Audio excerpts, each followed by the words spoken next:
پہلے وہ نصیب جن کی آج دستار تبدیل ہوئی ہے وہ ذرا آگے آ گیا. ہاں ادھر آگے. یہ ٹوٹل 17 افراد ہیں. یہ ایک علم بھی ہے اور ایک فن بھی ہے. آپ دیکھیں کہ اس کا جو سیمینار ہے یہ فروغ علم بھی ہے اور تجوید کا فن بھی ہے. ابھی آج ٹوٹل 17 خوش نصیبوں کی دستار بندی ہوئی ہے اور ابھی جیسے آپ نے سنا یہ قاری صاحب قاری حماد انور صاحب یہ اساتذہ میں ہے اور ابھی عزیز القدر قاری خالد صاحب یہ دروازے پر رونق بکھیرنے کے لیے جلوہ فروز ہے. یہ اساتذہ میں ہے. ابھی جو بچے جنہوں نے کوالیفائی کیا ہے انہیں یہاں آ کر بیٹھنا ہے. بیٹے پیچھے جو انہیں قریب سے دیکھنا ہے. جن لوگوں نے کوالیفائی کیا ہے ابھی دستار بندی ہے وہ یہاں آ کے بیٹھے آگے. میں اس لیے کہہ رہا ہوں آگے آ کے بیٹھے. یہ دیکھیں کہ اساتذہ کیسے پڑھتے ہیں, کیسے پڑھتے ہیں, کہاں وہ کس طرح اپنے لہجوں کو کنٹرول کر کے اپنی آوازوں کا توالت دیتے ہیں اور کس طرح قرآن پاک کے حسن کو صوتی اعتبار سے مزید حسین بناتے ہیں. آپ لوگوں نے قریب سے بیٹھ کر بڑی توجہ کے ساتھ نہ صرف سننا ہے بلکہ دیکھنا ہے.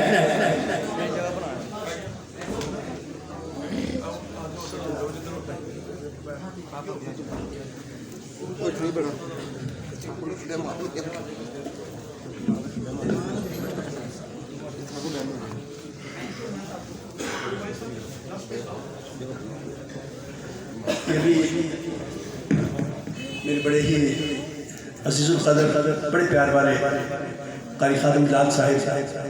یہ ماہو سال میں چھوٹے ہیں مگر علم و فن کے اعتبار سے رب کی انہیں بڑا قدر بنایا ہے. اللہ رب الکریم ان کے حسن علم میں, ان کے کردار میں اور ان کے فیضان میں اپنی شان کے لائق برکت عطا فرمائے. میں انہی کے ایمان پر چند لمحے آپ کے لے رہا ہوں اور میں شکریہ ادا کرنا چاہتا ہوں انجمن خدام ملت کے عہدیداران کا. میں شکریہ ادا کرنا چاہتا ہوں مہمانان گرامی کا اور میں مبارکباد پیش کرنا چاہتا ہوں ان تمام خوش نصیبوں کو جنہوں نے اس غیر گزرے دور میں اللہ رب الکریم کے کلام کے ساتھ اپنی محبتوں کا اظہار کیا اور شب و روز محنت کر کے اس منزل تک پہنچے کہ آج ایک ہجوم کثیر کے سامنے انہیں رب کائنات نے اعزاز سے سرفراز کیا. دستار بندی بھی ہوئی, انہیں اسناد بھی پیش کی گئی اور اپریسیشن بھی ملی.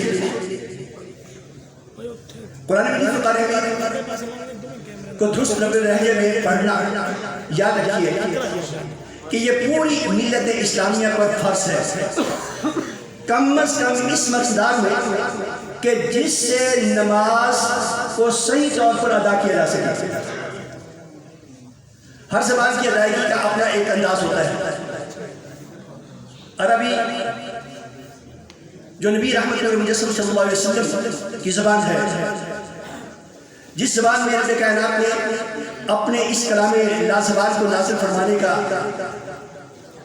پروگرام بنایا, جو جنت کی زبان ہے, اس زبان کو ادا کرنے کا اپنا ایک انداز ہے. میں آپ سب اس اعتبار سے خوش نصیب ہیں کہ عربی میں قرآن مجید کہ حروف ہجا میں جس قدر حروف استعمال ہوتے ہیں وہ سارے کے سارے ہمارے ہاں اردو اور پنجابی میں مشتمل ہیں، یعنی اردو میں بھی استعمال ہو رہے ہیں اور پنجابی میں بھی استعمال ہو رہے ہیں۔ یہ اعزاز ہر زبان کو حاصل نہیں ہے، ہر زبان کو حاصل نہیں ہے۔ ترکوں نے صدیوں مسلمانان عالم کی رہنمائی کی ہے، مگر ان کے ہاں قرآن پاک میں استعمال ہونے والے سارے حروف مستعمل نہیں ہیں۔ اگر کبھی قریب سے سنیں، وہ بڑا اچھا قرآن پاک پڑھتے ہیں، اذان بڑی اچھی کہتے ہیں، مگر وہ کاف ادا نہیں کر سکتے۔ وہ کہتے ہیں کہ اللہ اکبر، اللہ اکبر، جبکہ ہمیں یہ اعزاز حاصل ہے کہ ہم کہتے ہیں کہ اللہ اکبر، ہم کاف ادا کر سکتے ہیں۔ پاکستان کا ایک بہت بڑا حصہ جو ہم سے جدا ہوا، مشرقی پاکستان سے بنگلہ دیش بن گیا، بنگالی لوگ جی مزہ نہیں کر سکتے، جی مزہ نہیں کر سکتے، ان کے کی ادائیگی میں جیم آتا نہیں۔ وہ کہتے ہیں جیسے یا جوج و ماجوج، وہ کہتے ہیں یا شوش و ماشوش۔ ہمیں رب نے یہ احسان عطا کیا کہ ہم قرآن کے پورے حروف ادا کر سکتے ہیں۔ عربی میں دیکھ لیجیے، پاکستان کی پلے عربی میں نہیں ہے، وہ جب پاکستان کا نام لیتے ہیں تو پاکستان کے ساتھ، ہم خوش نصیب ہیں۔ لیکن عربی کا اپنا ایک انداز ہے کہ اس میں کچھ حروف ہیں جن کو مشبہ بالصوت کہتے ہیں، جن کی آوازیں آپس میں ملتی جلتی ہیں۔ ان آوازوں کو الگ الگ ادا کرنا یہ قرآن پاک کا تقاضا ہے، اس کی ڈیمانڈ ہے، ورنہ معانی بدل جاتے ہیں۔ معانی اردو اور پنجابی میں بھی کرتے ہیں، مگر ہم اس کی فکر نہیں کرتے۔ عام طور پر ہم اس کی فکر نہیں کرتے، یہ لفظ عام ذہن میں رکھیے گا، عام طور پر ہم اس کی فکر نہیں کرتے، لیکن ہم آم کھانے کے بڑے شوقین ہیں۔ ابھی موسم آیا چاہتا ہے، آم لذیذ پھل ہے اور ہم آم کھانے کے بڑے شوقین ہیں، مگر قرآن پاک کے جو حروف ہیں ان کی جو آوازیں ملتی جلتی ہیں ان کو ہم عام طور پر ادا نہیں کرتے۔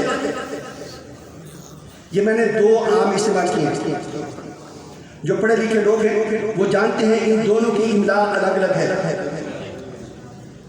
جب یہ کہتے ہیں کہ عام لوگ اس کا خیال نہیں رکھتے تو یہ عام کس حد سے شروع ہوگا؟ عین سے۔ جب کہتے ہیں کہ عام ایک لذیذ پھل ہے، یہ کس سے ہوگا؟ ہم سمجھتے ہیں، ہم جانتے ہیں، ہم املا اس کی کر لیں گے، لیکن بولیں گے ایک حرف۔ قرآن پاک کا تقاضا یہ نہیں ہے۔ قرآن کہتا ہے کہ یہ دو اگر ہر الگ الگ حروف ہیں ان کی ادائیگی بھی الگ الگ ہی ہوگی۔ ہمارے یہاں سین اور صاد ان کو ایک حرف کے طور پر ادا کیا جاتا ہے، اردو میں بھی پنجابی میں۔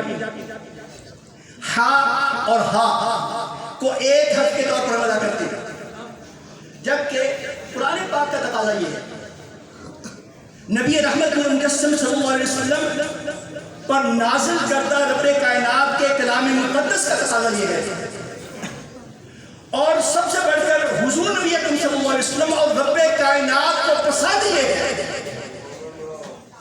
کہ قرآن پاک میں استعمال ہونے والا ہر حرف الگ الگ ادا کیا جائے۔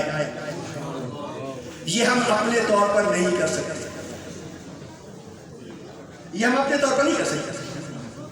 ابھی آپ نے دیکھا ایک بہت ہی کم سن سا بچہ تھا، اسے دیکھ کر مجھے اپنا وقت یاد آ رہا تھا جب آج سے 50 سال پہلے غزالی زمان حضرت علامہ احمد سید تھانوی علیہ رحمہ نے دستار بندی فرمائی تو وہ لاؤڈ سپیکر پر اعلان کر رہے تھے کہ یہ ہمارے مدرسہ کے کم سن ترین قاری ہیں، لیکن اسے دیکھ کر مجھے خیال آ رہا ہے کہ یہ تو میں تو عمر میں اس سے بڑا تھا، یہ تو مجھ سے بھی چھوٹے، کتنا شوق ہے۔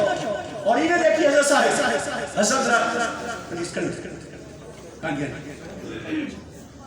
انہیں مجددی صاحب کو دیکھیے، یہ سفید داڑھی کے ساتھ حصول علم میں انہیں کوئی ہچکچاہٹ نہیں ہوئی۔ تو آپ میں سے کتنے لوگ ہیں نازلہ خواہ ہیں، یہ حافظ بھی نہیں، نماز ہم سب پر فرض ہے، ہم سب پڑھتے ہیں، کیا ہم میں سے کتنے لوگ ہیں غور کریں کہ جو سورہ فاتحہ کو صحیح طور پر پڑھ سکتے؟ جی ماشاءاللہ، حضرت مجددی صاحب کے خدام میں سے ہیں، بڑا اعزاز ہے اور انہیں کی برکات سے یہ سب کچھ چل رہا ہے۔ تو ہم لوگوں کو، آپ لوگوں کو، عوام الناس کو بھی اس کا جواب دینا ہے۔ قاری صاحب اپنی ذمہ داری ادا کر رہے ہیں، یہ کہتے ہیں کہ کوئی پڑھنے والا ہو میں 24 گھنٹے پڑھانے کے لیے تیار ہوں۔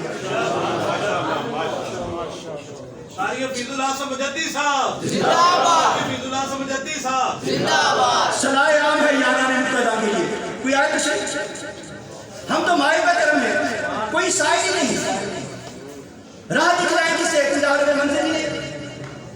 اور میں خود سے شرمندگی محسوس کر رہا ہوں کہ جتنے لوگوں کی آج داستان بندی کی ہے، اس میں بڑی شرمندگی کے ساتھ میں یہ کہہ رہا ہوں کہ مسجد کی ہمسائیگی میں سے کوئی ایک بھی فرق نہیں تھا۔ سن لے، قاری صاحب کہہ رہے ہیں کہ رابعین نے انہیں توفیق عطا نہیں کی، انہیں توفیق عطا نہیں کی، تو کیا ہماری یہ ذمہ داری نہیں ہے کہ ہم اپنی اصلاح کی کوشش کریں؟ یہ اتنی جو زیادہ تبدو ہے، اس کا ایک واضح مقصد یہی تھا کہ آپ لوگوں تک یہ پیغام پہنچائیں۔ میں بار دیگر کہتا ہوں کہ آپ لوگوں کے لیے، ہم لوگوں کے لیے، ہمارے بچوں کے لیے قرآن پاک کو درست پڑھنا بڑا آسان ہے، رب نے بڑا آسان رکھا ہے۔ وَلَقَدْ يَسَّرْنَا الْقُرْآنَ لِلذِّكْرِ فَهَلْ مِن مُدَّكِرٍ، ہم نے اس قرآن کو بہت آسان بنا دیا۔ کوئی ہے دھیان دینے والا، ہے تو محنت کرنے والا، تھوڑی سی محنت سے آپ نے کام چلا سکتے ہیں، لیکن بغیر محنت کے نہیں۔ نامی کوئی بغیر مشقت نہیں ہوا، 100 بار اپنی کٹا تب نہیں۔ تو آپ لوگوں کو ہمت کرنی ہے، کوشش کرنی ہے، اور میں زیادہ دیر حاضر نہیں ہوگا۔